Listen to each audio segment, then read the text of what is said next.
Good afternoon, everyone. My name is Akhilesh Negi, and I am chemistry faculty of SASG Education Hub. In previous video, we have discussed about Manley periodic table. In this video, we will be discussing about modern periodic table, which is given by Sir Henry Moseley. The base of classification is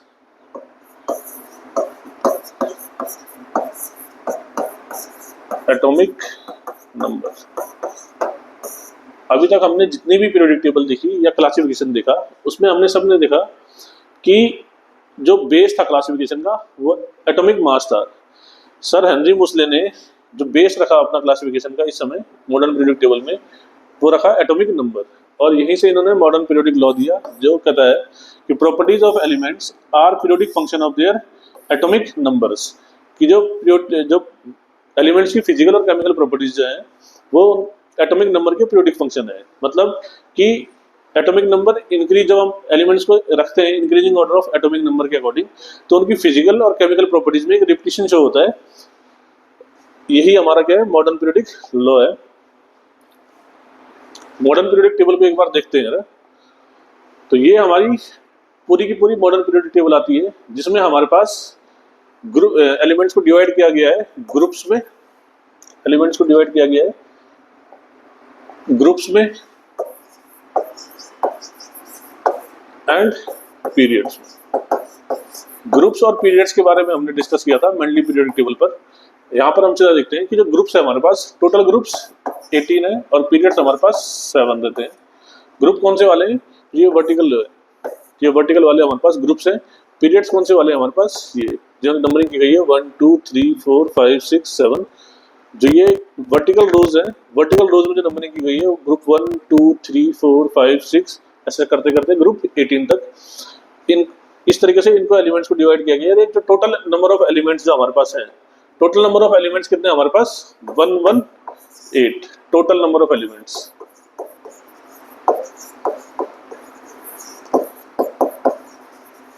हमने देखा कि जो मैंडली की periodic table थी उसमें हमारे पास total number of elements 63 थे, लेकिन जैसे जैसे डिस्कवरी होती गई मॉडर्न पीरियोडिक टेबल के टाइम पर हमारे पास टोटल 118 एलिमेंट्स हो गए हैं। अब इसको देख लेते हैं जरा एकदम ध्यान से। जो ग्रुप्स है, ग्रुप्स को रखा गया है ग्रुप 1 to 18 तक, और पीरियड्स को रखा गया है ग्रुप 1 to 7 तक। एक एक ग्रुप को अगर हम देखेंगे, ग्रुप फर्स्ट में एल्कली मेटल्स है,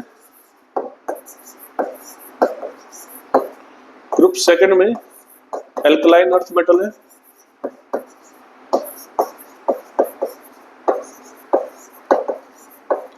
ग्रुप थर्ड से लेकर 12 तक इनको हम कहते हैं ट्रांजिशन मेटल्स।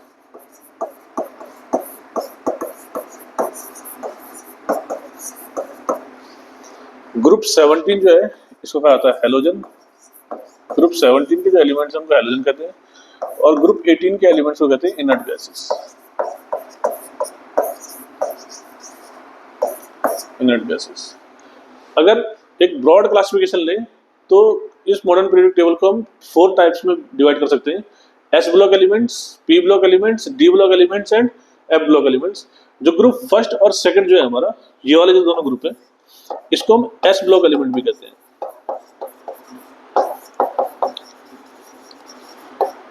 ग्रुप थर्ड से लेकर ग्रुप 12 तक इसको ट्रांजिशन एलिमेंट्स तो कहते हैं। इसके साथ इसको डी ब्लॉक एलिमेंट्स भी कहते हैं।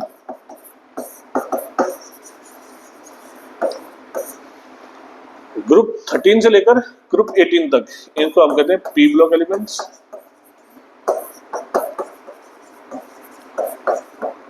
और जो ये दो सीरीज जो अलग रखी गई है, लैंथेनाइट्स और एक्टिनाइट सीरीज, इन दोनों को कलेक्टिवली हम कहते हैं एफ ब्लॉक एलिमेंट्स। और इसी को रेयर अर्थ मेटल भी कहते हैं, रेयर अर्थ मेटल्स।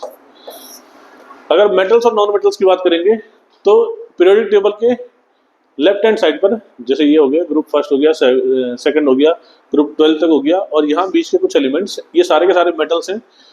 जो ये वाले एलिमेंट्स हैं हमारे पास, जैसे carbon, nitrogen, oxygen, phosphorus, sulphur वगैरह, ये हमारे पास नॉन मेटल्स हैं। ये तो हमारे पास इनर्ट गैसेज आ गई। और बीच में ये बोरोन, सिलिकॉन, आर्सेनिक, टेलुरियम, एस्टडीन, ये हमारे पास मेटलॉइड्स रहते हैं जिनकी फिजिकल और केमिकल प्रॉपर्टीज मेटल्स और नॉन मेटल्स के बीच में रहती है। अब देखते हैं कि जो ये एल्कली, जो हमने ये एलिमेंट्स ग्रुप को नाम दिए हैं, ये क्यों रखे गए हैं ऐसे। अगर हम देखें ग्रुप फर्स्ट को हमने क्या कहा था, एल्कली मेटल्स का था। एल्कली मेटल्स इनको इसलिए कहा जाता है क्योंकि इनके जो हाइड्रोक्साइड्स होते हैं ये स्ट्रॉन्ग बेस बनाते हैं या स्ट्रॉन्ग एल्कली बनाते हैं। जैसे कि अगर हम देखें हाइड्रोक्साइड, अगर देखें इन मेटल्स के, जैसे NaOH, KOH वगैरह, ये बहुत ज्यादा स्ट्रॉन्ग बेसिस होते हैं, तो स्ट्रॉन्ग एल्कलीज बनाते हैं, इस वजह से इनको एल्कली मेटल्स कहते हैं।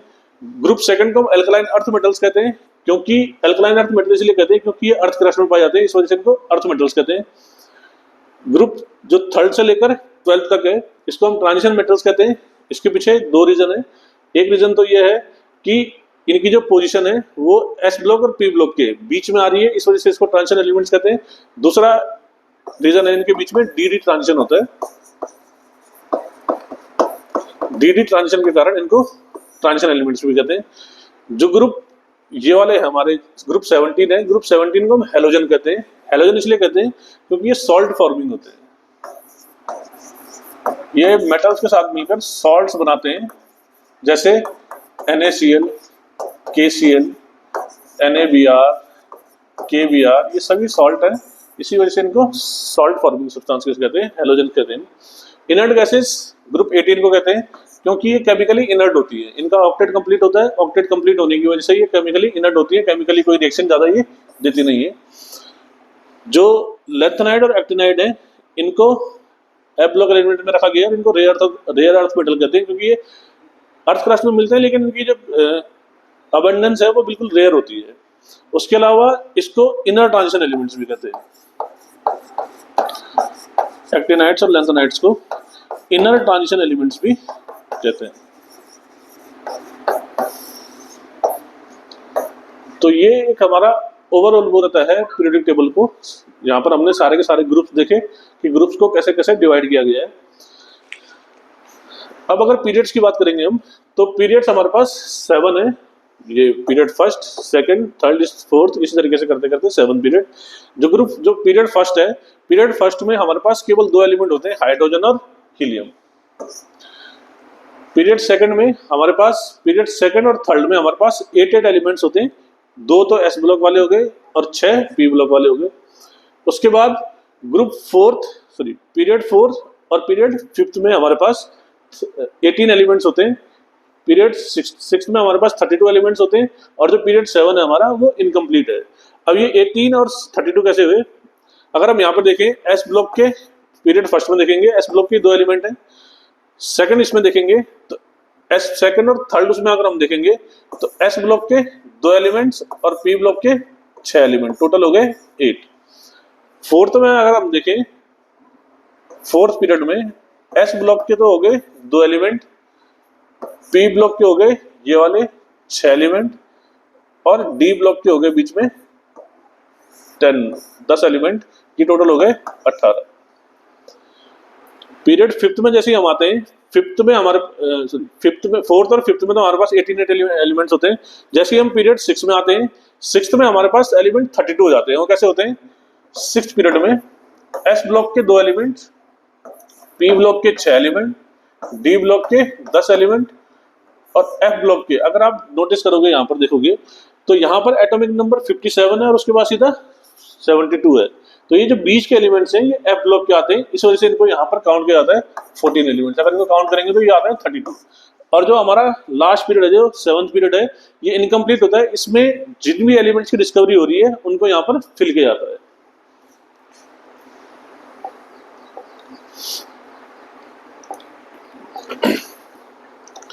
अब अगर हम देखें कि ये जो पीरियोडिक टेबल है इसकी कुछ मेरिट्स हैं और डीमेरिट्स हैं। मेरिट तो क्या है?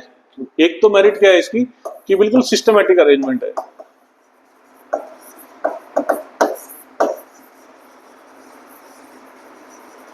सिस्टमैटिक अरेंजमेंट है, और जो बेस है क्लासिफिकेशन का वो एटॉमिक नंबर है।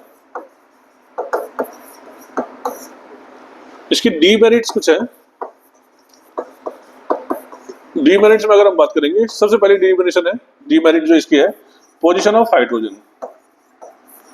हाइड्रोजन की जो पोजीशन है वो एनोमलस है। यहाँ पर हाइड्रोजन को अगर हम देखेंगे ये ग्रुप फर्स्ट में इसलिए रखा गया है क्योंकि इसका एटॉमिक नंबर 1 है, या इसको हम फर्स्ट पोजीशन इसलिए देते हैं क्योंकि इसका एटॉमिक नंबर 1 है। अगर हम इसकी प्रॉपर्टीज की बात करेंगे तो प्रॉपर्टीज इसकी कुछ एल्कली मेटल्स की तरह होती है। जब ये इलेक्ट्रॉन लूज करता है तो ये अपनी प्रॉपर्टी शो करता है एल्कली मेटल्स की तरह, जैसे एल्कली मेटल्स और भी एल्कली मेटल्स हैं वो इलेक्ट्रॉन को लूज करते हैं। अब हाइड्रोजन इलेक्ट्रॉन गेन भी कर सकता है, और जब ये गेन करता है इलेक्ट्रॉन्स तो ये प्रॉपर्टी शो करता है हैलोजन्स के जैसे। इस वजह से इसकी पोजीशन क्योंकि एनोमोलस है, इस वजह से ये डीमेरिट है इसका। जो दूसरा डीमेरिट वो तो पीरियोडिक टेबल में भी दिख रही है कि जो लैंथेनाइड है और एक्टिनाइड है इनको मेन पीरियोडिक टेबल में फ्रेम नहीं किया गया है। तो क्या हो गया, दूसरी जो डीमेरिट रहेगी इनकी, एक्टिनाइड्स एंड लैंथेनाइड्स, इनको मेन पीरियोडिक टेबल में फ्रेम नहीं किया गया है, इनको मेन पीरियोडिक टेबल से बाहर रखा गया है। ये इसकी दो डीमेरिट है।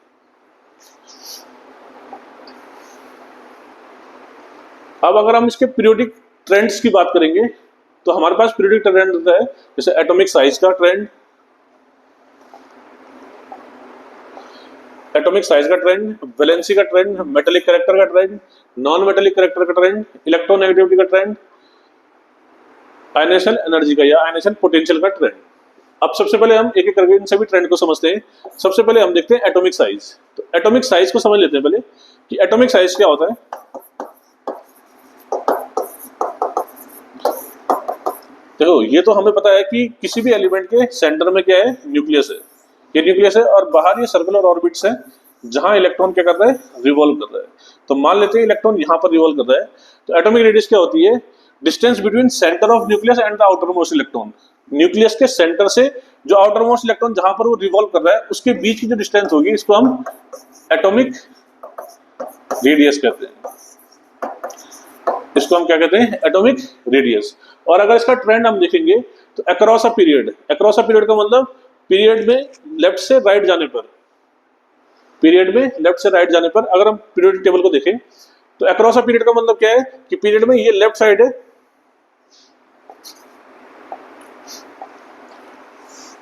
ये लेफ्ट साइड है, यहां से जब हम राइट की तरफ जाते हैं तो एटॉमिक रेडियस डिक्रीज होती है। Across a period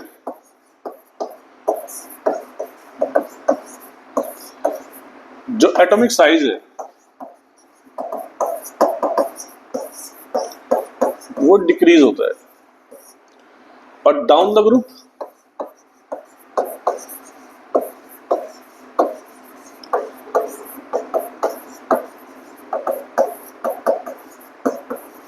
atomic size increase करता है। इसका रीजन समझ लेते हैं। देखो, डाउन द ग्रुप में तो क्या हो रहा है, डाउन द ग्रुप जब हम आते हैं तो एक एक शेल ऐड हो रहा है। जैसे अगर हम यहाँ पर देखें इलेक्ट्रॉनिक कॉन्फ़िगरेशन को, अगर देखेंगे यहाँ पर के एलिमेंट में अगर हम देखें तो यहाँ पर इलेक्ट्रॉन की फिलिंग हो रही है के शेल में, यहाँ पर एल शेल में, यहाँ पर एम शेल में, यहाँ पर एन में, इसी तरीके से आगे। तो क्या होगा कि अगर हम इसको देखें, ये न्यूक्लियस है, न्यूक्लियस के सबसे बाहर अंदर वाली जो शेल होगी वो होती है के शेल, ये एल, ये एम, और इसी तरीके से बाहर। तो यहाँ पर अगर हम वैसे भी दिख रहा है हमें कि न्यूक्लियस से सबसे जो पास वाली शेल है वो तो कौन है, के है। न्यूक्लियस के थोड़ा सा बाहर जाएंगे तो एल आती है, फिर और बाहर जाएंगे तो एम आती है। यहाँ पर अगर हम डाउन द ग्रुप देखेंगे तो क्या हो रहा है, शेल नंबर ऑफ शेल बढ़ रही है, नंबर ऑफ शेल बढ़ने के साथ क्या होगा कि जो एटॉमिक रेडियस है वो इंक्रीज करेगी। पीरियड में लेफ्ट से राइट जाने पर क्या होता है, एटॉमिक साइज डिक्रीज होता है। उसके पीछे डिक्रीज होने के पीछे रीजन है कि जो इफेक्टिव न्यूक्लियर चार्ज है, इफेक्टिव न्यूक्लियर चार्ज इंक्रीज हो जाता है। अब ये इफेक्टिव न्यूक्लियर चार्ज है क्या, इफेक्टिव न्यूक्लियर चार्ज क्या होता है कि जिस फोर्स ऑफ अट्रैक्शन से न्यूक्लियस, मान लो कि यहाँ पर कोई एक इलेक्ट्रॉन रिवॉल्व कर रहा है तो न्यूक्लियस क्या करता है, इस इलेक्ट्रॉन को अपनी और एक स्ट्रॉन्ग फोर्स ऑफ अट्रैक्शन से बांध के रखता है। इसी को हम कहते हैं इफेक्टिव न्यूक्लियर चार्ज। तो जब हम पीरियड में लेफ्ट से राइट जाते हैं तो ये इफेक्टिव न्यूक्लियर चार्ज जो है, जो इफेक्टिव न्यूक्लियर चार्ज है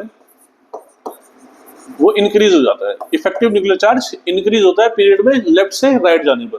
अब जब ये चार्ज इंक्रीज होगा तो इस इलेक्ट्रॉन पर एक nucleus strong force of attraction से इसको खींच पाएगा, जिसकी वजह से जो इलेक्ट्रॉन जहां होना चाहिए था उससे थोड़ा सा अंदर की तरफ आ जाता है, जिस वजह से साइज डिक्रीज हो जाता है। तो एटॉमिक साइज का अगर ट्रेंड हम देखें तो अक्रॉस अ पीरियड क्या होता है, across a period atomic size decrease होता है, down the group atomic size increase करता है। दूसरा ट्रेंड अगर आप देखें वैलेंसी का, वैलेंसी का ट्रेंड कैसा होता है कि जब हम अक्रॉस अ पीरियड जाते हैं तो वैलेंसी 1 2 3 4 फिर 0 1 2 3 4 इस तरह 0 फिर 4 3 2 1 इस तरीके से बढ़ती है। जैसे कि अगर हम देखेंगे पीरियोडिक टेबल को देखते हैं तो पीरियोडिक टेबल को अगर हम देखें जैसे इस वाले पीरियड सेकंड पीरियड में हम देखते हैं तो lithium beryllium boron carbon nitrogen oxygen fluorine, अगर इनको हम देखें lithium beryllium boron carbon nitrogen oxygen fluorine और नियॉन। तो अब इसका ट्रेंड देखो जरा, लिथियम की वैलेंसी होती है +1, इसकी होती है +2 +3 फिर +4, यहाँ से -3 -2 -1 और 0।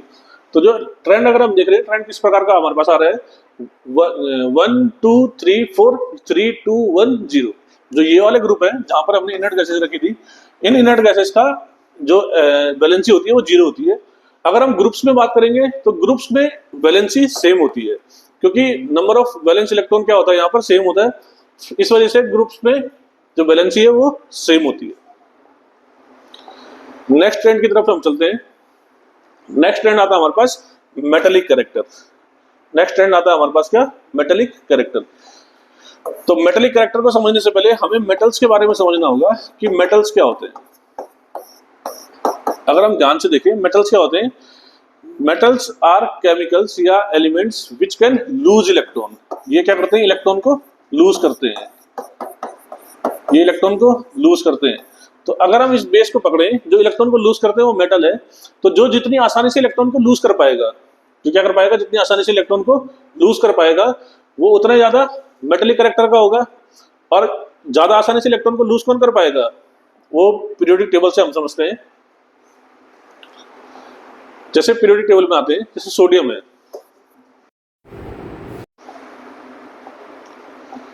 सोडियम में अगर देखिए तो सोडियम का इलेक्ट्रॉनिक कॉन्फ़िगरेशन होता है 2 8 1। तो सोडियम को अपना ऑक्टेट कंप्लीट करने के लिए ये एक इलेक्ट्रॉन लूज करना पड़ता है और ये Na पॉजिटिव आयन बना देता है, जिसका इलेक्ट्रॉनिक कॉन्फ़िगरेशन होता है 2 और 8। ये Na पॉजिटिव आयन, क्योंकि ये इसने इलेक्ट्रॉन लूज किया दिया, इसका मतलब ये सोडियम क्या है, मेटल है। अब इसकी जो ट्रेंड है वो कैसे चलता है, जो डाउन द ग्रुप है, down the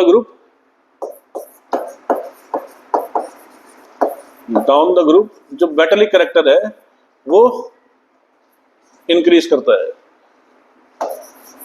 down the group metallic character increase करता है और पीरियड में अक्रॉस अ पीरियड, लेफ्ट से राइट जाने पर अक्रॉस अ पीरियड, अगर हम लेफ्ट से राइट की तरफ जाएं तो मेटेलिक कैरेक्टर क्या करता है, डिक्रीज करता है। अब ये कैसे होता है इसको भी समझ लेते हैं। देखो, इलेक्ट्रॉन को लूज करना मतलब अगर जब साइज इंक्रीज होगा, अगर क्या होगा, साइज इंक्रीज होगा तो न्यूक्लियस का बाहर वाले इलेक्ट्रॉन पर जो वैलेंस इलेक्ट्रॉन है उस पर इफेक्टिव न्यूक्लियर चार्ज भी क्या हो जाएगा, कम हो जाएगा। और अगर इफेक्टिव न्यूक्लियर चार्ज कम हो जाएगा तो हमें थोड़ी सी एनर्जी देंगे और वो इलेक्ट्रॉन निकल जाएगा। अब क्योंकि down the group size increase होता है, डाउन द ग्रुप क्या हो रहा है, साइज इंक्रीज हो रहा है, तो इसका मतलब जैसे जैसे हम नीचे आएंगे वैसे वैसे न्यूक्लियस से और बाहर वाले इलेक्ट्रॉन के बीच में डिस्टेंस बढ़ेगी, और जब वो डिस्टेंस बढ़ेगी तो इफेक्टिव न्यूक्लियर चार्ज क्या होगा, कम हो जाएगा। और जब ये इफेक्टिव न्यूक्लियर चार्ज कम होगा तो वहां से इलेक्ट्रॉन निकालना आसान हो जाएगा। तो इस वजह से डाउन द ग्रुप जो मेटेलिक कैरेक्टर है वो क्या करती है, इंक्रीज करती है। अक्रॉस अ पीरियड अगर हम बात करें, अक्रॉस अ पीरियड क्या होता है, साइज डिक्रीज करता है, across a period size decrease करता है। डिक्रीज करने की वजह से जो न्यूक्लियस है वो बाहर वाले इलेक्ट्रॉन को, वैलेंस इलेक्ट्रॉन को बहुत स्ट्रॉन्ग फोर्स ऑफ अट्रैक्शन से अपनी तरफ खींच के रखता है। अब क्योंकि वो स्ट्रॉन्ग फोर्स ऑफ अट्रैक्शन की अपनी तरफ खींच के रखता है तो उसको निकालने के लिए हमें एनर्जी देनी पड़ती है, ज्यादा देनी पड़ती है। इस वजह से इलेक्ट्रॉन जो है वो बाहर, वहां से आसान नहीं होता है निकालना, और जब वो आसान नहीं होगा निकालना तो वहां से इलेक्ट्रॉन निकलेगा नहीं। इस वजह से क्या हो जाएगा कि जो मेटेलिक कैरेक्टर है उसका डिक्रीज हो जाएगा। नेक्स्ट ट्रेंड देखते हैं, non metallic character. Non metallic character का मतलब क्या होगा, जैसे अभी हमने मेटल के बारे में देखा, मेटल क्या होते हैं, जो इलेक्ट्रॉन को लूज कर सकते हैं, तो नॉन मेटल्स इलेक्ट्रॉन को गेन करते हैं। मेटेलिक कैरेक्टर क्या होते हैं, मेटेलिक कैरेक्टर और नॉन मेटेलिक कैरेक्टर बिल्कुल एक दूसरे के अपोजिट होते हैं। जब हम डाउन द ग्रुप आएंगे,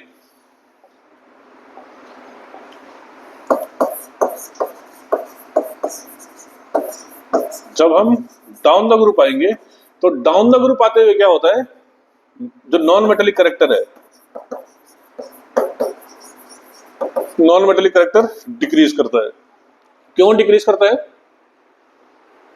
क्योंकि यहाँ नीचे डाउन द ग्रुप आते आते क्या होता है कि एटॉमिक साइज बड़ा हो जाता है। अब जब एटॉमिक साइज बड़ा हो जाएगा तो वहां से इलेक्ट्रॉन को निकालना आसान होगा, उसका मेटेलिक कैरेक्टर इंक्रीज करेगा। नॉन मेटेलिक कैरेक्टर यहाँ पर क्या करता है, डिक्रीज करता है। और पीरियड में अक्रॉस अ पीरियड अगर हम बात करेंगे, अक्रॉस अ पीरियड, तो लेफ्ट से राइट जाने पर नॉन मेटेलिक कैरेक्टर इंक्रीज करता है। यही कारण है कि जो हमारे पास जो पीरियोडिक टेबल है उसमें जो ये वाले ग्रुप है, जो लेफ्ट हैंड साइड वाले ग्रुप जो है, ये जो एलिमेंट्स है लेफ्ट हैंड साइड वाले, ये सारे के सारे कैसे मेटल्स है। और जो ये वाले ये जो एलिमेंट्स है हमारे पास, ये कौन से हमारे पास, नॉन मेटल्स है। ठीक है, नेक्स्ट प्रॉपर्टी को देखते हैं। नेक्स्ट प्रॉपर्टीज है हमारे पास इलेक्ट्रोनेगेटिविटी। क्या आती है, इलेक्ट्रोनेगेटिविटी। अब इलेक्ट्रोनेगेटिविटी को समझ लेते हैं। इलेक्ट्रोनेगेटिविटी क्या होती है।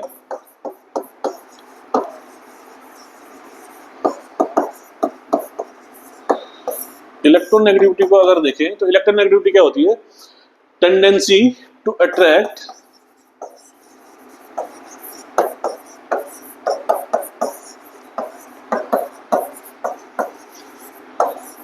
Shared pair of electron.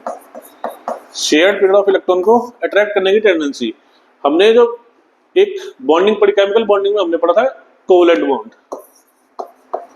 तो कोवलेंट बॉन्ड से जो बॉन्डेड इलेक्ट्रॉन है या जो शेयर्ड पेयर ऑफ इलेक्ट्रॉन है, उनको अपनी ओर खींचने की जो टेंडेंसी होती है उसको हम क्या कहते हैं, इलेक्ट्रोनेगेटिविटी कहती है। अगर इसके ट्रेंड की बात करेंगे, ट्रेंड अगर इसका देखा जाए तो अक्रॉस अ पीरियड ये क्या करती है, इंक्रीज करती है, और डाउन द ग्रुप की ट्रेंड डिक्रीज होता है। नेक्स्ट ट्रेंड जो हमारे पास रहता है वो होता है आयनेशन इंथैल्पी। आयनेशन इंथैल्पी क्या होती है, आयनेशन इंथैल्पी को अगर हम बात करेंगे, आयनेशन इंथैल्पी होती है, इसको हम आयनेशन इंथैल्पी कर लें या आयनेशन पोटेंशियल कर लें, एक ही चीज है। आयनेशन इंथैल्पी क्या होती है, the energy required to remove an electron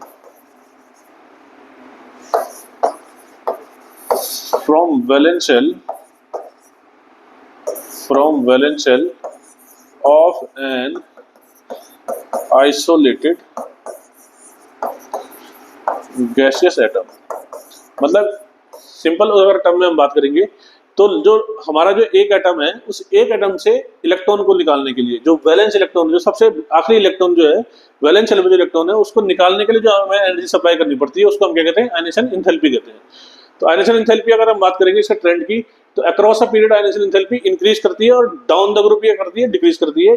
कारण क्या है इसके पीछे, क्योंकि देखो अगर क्या होगा, हमने ये पढ़ा एटॉमिक साइज में कि जो अक्रॉस अ पीरियड जाते हैं तो एटॉमिक साइज डिक्रीज हो जाता है। एटॉमिक साइज डिक्रीज होगा तो न्यूक्लियस वैलेंस इलेक्ट्रॉन को अपनी तरफ ज्यादा फोर्स ऑफ अट्रैक्शन से खींच के रखेगा, और उस ज्यादा फोर्स ऑफ अट्रैक्शन को खींच के रखेगा तो वहां से अगर हमें इलेक्ट्रॉन की एनर्जी इलेक्ट्रॉन को निकालना है एक इलेक्ट्रॉन को, तो हमें ज्यादा एनर्जी सप्लाई करनी पड़ेगी।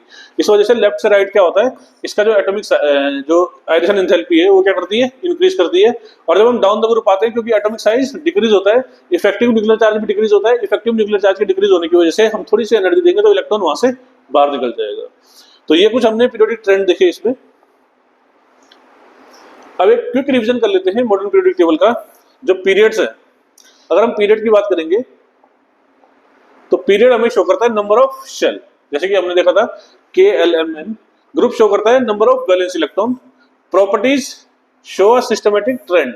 जो प्रॉपर्टीज है एलिमेंट्स की, फिजिकल और केमिकल प्रॉपर्टीज जितनी भी है, वो एक सिस्टमैटिक ट्रेंड फॉलो करती है। ऐसा नहीं कि कोई प्रॉपर्टी कहीं से भी कहीं निकल जाती है, एक सिस्टमैटिक ट्रेंड फॉलो करती है। और एटॉमिक नंबर जो है वो की कॉन्सेप्ट है, जो बेस है इस मॉडर्न क्लासिफिकेशन का, वो कौन है, एटॉमिक नंबर है। Thank you.